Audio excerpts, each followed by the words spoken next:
Circus parades are always fun, so have one today. Who would you like to be? A lovely white circus pony, prancing and dancing in time to the music? A clown making funny faces as he hobbles along? Or a lion tamer looking brave and strong? Make your choice and be ready. It's time for the circus parade to begin. Hey team, welcome back to another episode of The Art of Everything, the show where we explore the intersection of art, business, and life. My name is Mike, I am your host, and this is the second of 7 episodes I'm releasing this week to make up for the commitment I originally made, which was 1 video every week for 5 years. And today I want to explore that very thing, the collapse of a commitment, a breakdown of integrity, the failure we inevitably become by not completing our tasks on time. But first...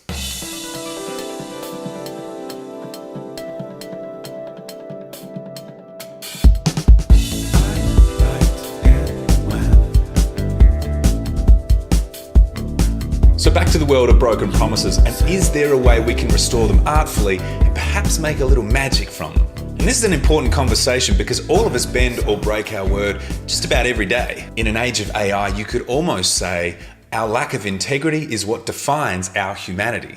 But we all miss deadlines. We leave action items unchecked.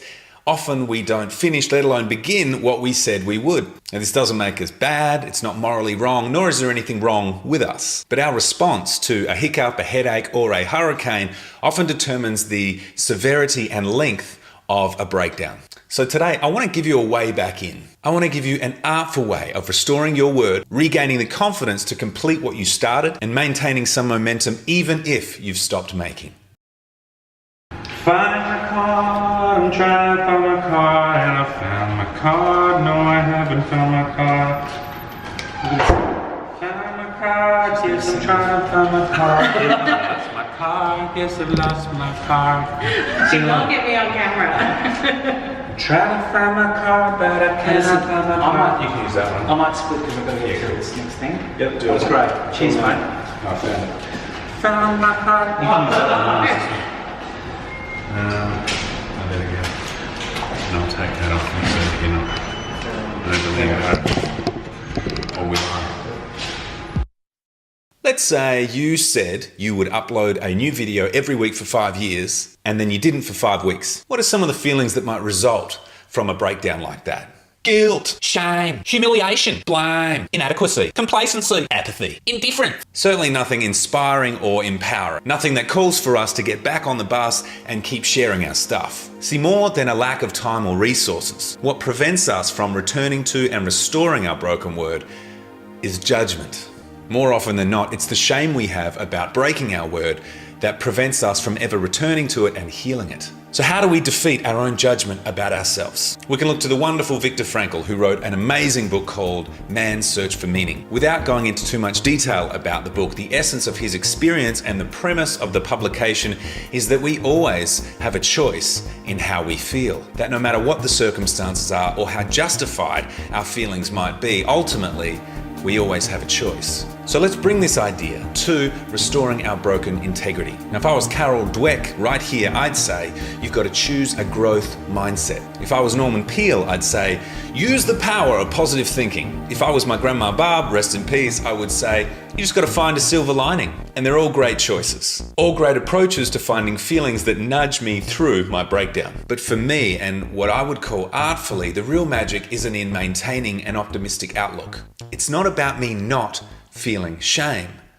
It's about me using it as fuel to the fire of my next great work, as material to rebuild what I originally began. I think an artful way of restoring our word is to infuse how we feel about it and create something new from it, to use those feelings as inspiration to kickstart us back into creating. Kind of like making a vlog about not making a vlog. I'll see you next week, team.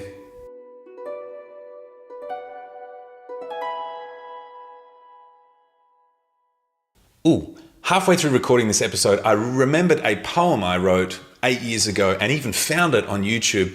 So I thought I would gift you a younger, thinner, probably much wiser Mikey.